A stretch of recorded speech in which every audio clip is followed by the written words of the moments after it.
This news update is brought to you by... So, I'm meeting Rico later. Gotta check in with the girls, but first, let me check my usage on the MyLime app. Now, what should I wear? Hashtag sexy. He's here.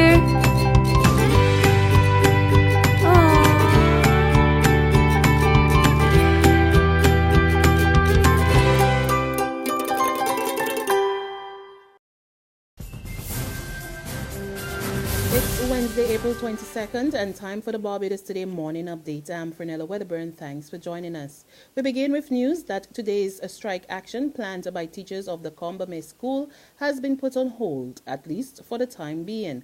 This after the Ministry of Education announced that the Waterford St. Michael Institution will be closed for the remainder of the week. The Barbados Union of Teachers yesterday served notice that members would be boycotting classes and reporting to duty at the ministry over what it described as unhealthy conditions at the school. Outspoken trade unionist Mary Redmond tells Barbados Today the action was planned after the union got a dismissive reply from the chairperson of the school's Board of Management, Jessica Brown, on the issue. But Redmond says following the delivery of a letter informing Cecil Humphrey, the permanent secretary in the Ministry of Education, on the teachers' stance, word came that the school will be closed. However, the schedule for school-based assessment exams remains. The BSTU is now hoping to meet with authorities by the end of this week before deciding on its next course of action. Meantime, President of the Barbados Union of Teachers says he will not be wasting any more of his energy on the Parkinson and Alma Parris Memorial Secondary Schools unless some serious issues arise. I think the ministry just better not doing anything with those two schools until the July that they're set for the reports, the two reports here. Now they said they were going to do an inspection at Parkinson from January to July and a plan of action in place at Alma from January to July. I don't think they want to hear anything from anybody in that period. So unless something happens seriously at one of those two schools, I don't know if I can waste my energy, man. However, Pedro Shepherd says the union will be conducting a poll on the controversial school-based assessment to get a clear position on the issue from its members. The Barbados Water Authority is in the process of implementing new technology to upgrade the water mains in the country. The Water and Sanitation Project is a $50 million initiative funded by the Inter-American Development Bank. Officials from the BWA, who are working in partnership with the Jada Builders Inc. and U.S. company Direct Tech Drilling, says the technology will make water outages a thing of the past. The process, which is being used in Barbados and the Caribbean for the first time, will see engineers using the methods of pipe bursting and horizontal directional drilling technology. The main thing is when we use the drilling technology and the pipe bursting technology, the disruption to the public should be a whole lot less than what you've been seeing in the past. Our water outages should be cut down dramatically in time, and we should be able to schedule them for certain days and certain time frames. When it comes to pipe bursting, pipe bursting is basically brute force. We have a machine that Jada purchased, and this machine sends a steel rod through the old pipe, and it hooks onto a pool head that has knives on it.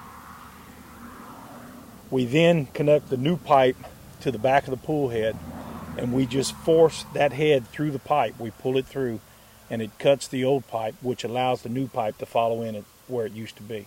The fire service and police are still investigating the origin of a fire which damaged a two-story uninsured building on Bay Street and slightly damaged another next door yesterday morning. The building, owned by Vashti Hines, contained a number of apartments, two of which was occupied by Christopher John Brooks and Stephen Gittings, respectively. The tenants were not at home at the time of the incident.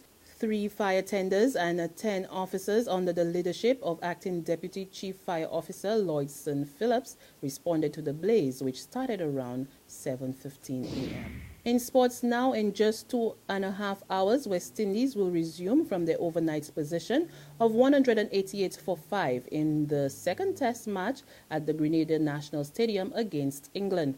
Yesterday, middle-order batsman Marlon Samuel ended the day on 94 and will be in search of the additional 6 runs to reach his 7th Test century.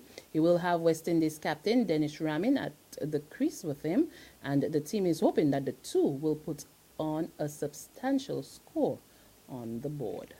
There's regional and international news after this short break. FAS Entertainment presents the Digicel Reggae on the Hill, featuring Queen Africa. Take you far away, far away. High Octane. I can see it in your eyes. Norris Man. Luciano. Barrington Levy. Beanie Man. Steel Pulse. Plus the best of Barbados. MCs Miss Kitty and Peter Coppin. Sunday, April 26th, Farley Hill National Park from 11 a.m. Digicel Reggae on the Hill. The climax. A test of character. A test of focus. A test of will. A test of resilience. A test of courage. Barbados, the test is on. West Indies, England, May 1st at the Mecca. Tickets $30, $40, $50, and $60. It's on. Are you Barbados is on. Secure your future, be financially strong. Since 1983, we have been there for you. A smart range of products, great tax benefits. We're the solution to your hopes and your dreams. The Barbados Workers Union Cooperative Credit Union. The Barbados Workers Union Cooperative Credit Union. Humble beginnings to smart loans, smart savings. Save smart and borrow smarter. That's the move for me. Stability, prosperity. We're the solution to your hopes and your dreams. The Barbados Workers Union Cooperative Credit Union. The Barbados Workers Union Cooperative Credit Union.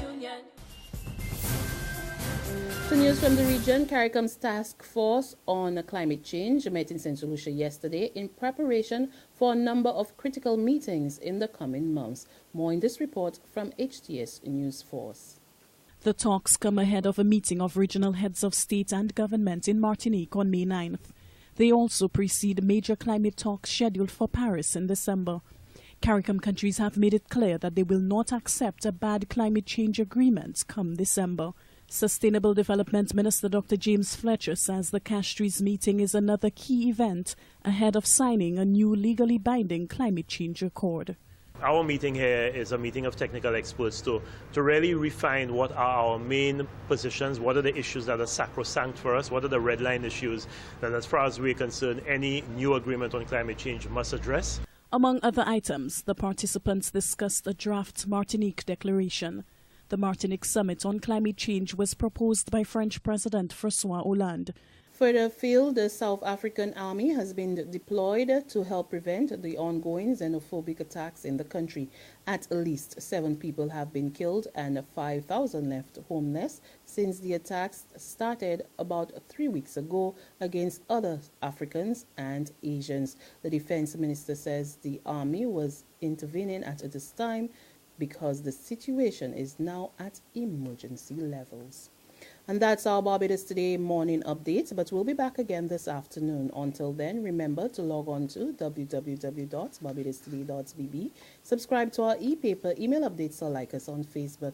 You can also catch us on Izumi Media and bus terminals or screenplay at supermarkets and gas stations near you.